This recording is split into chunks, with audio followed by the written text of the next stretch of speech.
Tinny from Mini Bowl Design, and today, after I got done working out in the shop, I came in and used two of my latest inventions.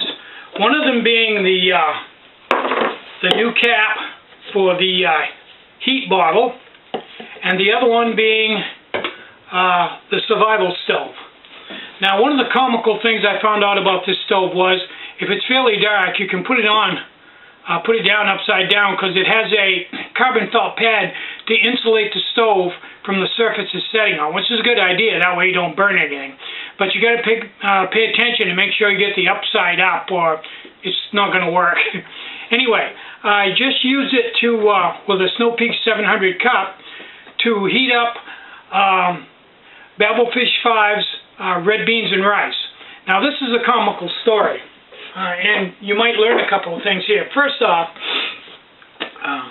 I made this right to the letter. I did everything exactly the way he said to, just to make sure I got it right, because if I was going to judge it and put it on a video, I didn't want to change anything that might have altered it and given him less than the credit he deserves.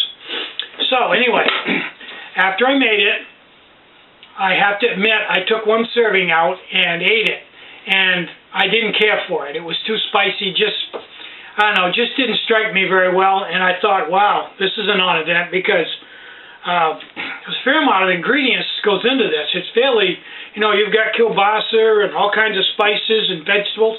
Anyway, long story short, I dehydrated the other 11, there's 12 servings to this thing.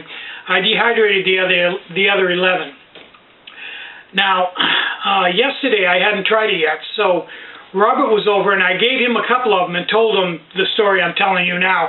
But I told him I haven't tried it since I dehydrated it, and it could be a totally different animal.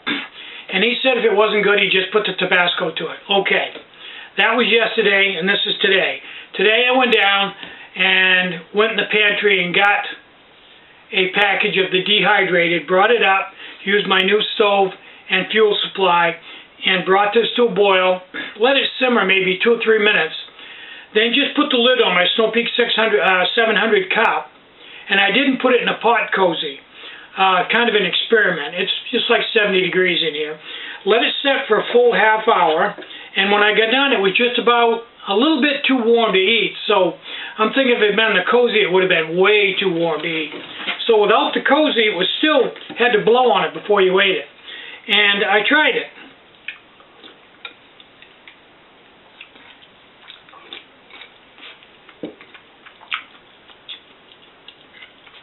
I got to tell you, that's good. Before it was dehydrated, I really didn't like it. Really didn't like it.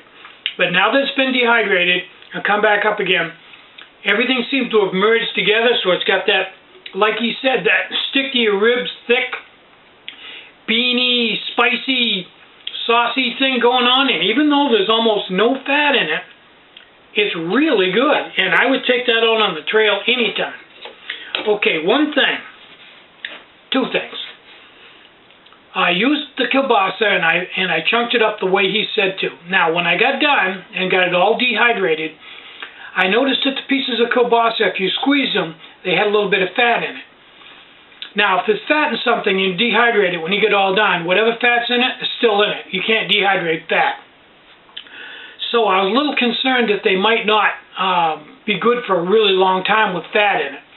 And I'm not sure how to get by that. Maybe slice it thinner and fry it a little bit in a frying pan to kind of try it out.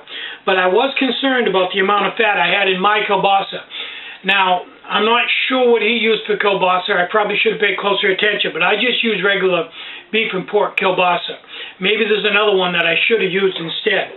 But besides that, second thing was, right towards the end, I put my rice right in and cooked it right in with it, because I thought it would have a chance to pick up more of the flavor. And I don't regret that. That seems to be very good, and I'd recommend doing that. The last 10 minutes, just put your rice in and let it cook right with it, and then dehydrate the whole thing together. It didn't seem to hurt a thing, and the rice is really good. Other than that, I don't think I do change anything in the recipe, and it is really, yeah, you the man. Babblefish 5. This is good stuff. I'm Tinny from Mini Bowl Design. Get out and hike, cook some really great meals out on the trail with your alcohol stove, and more important than anything, take a friend and have a really great day. Bye-bye.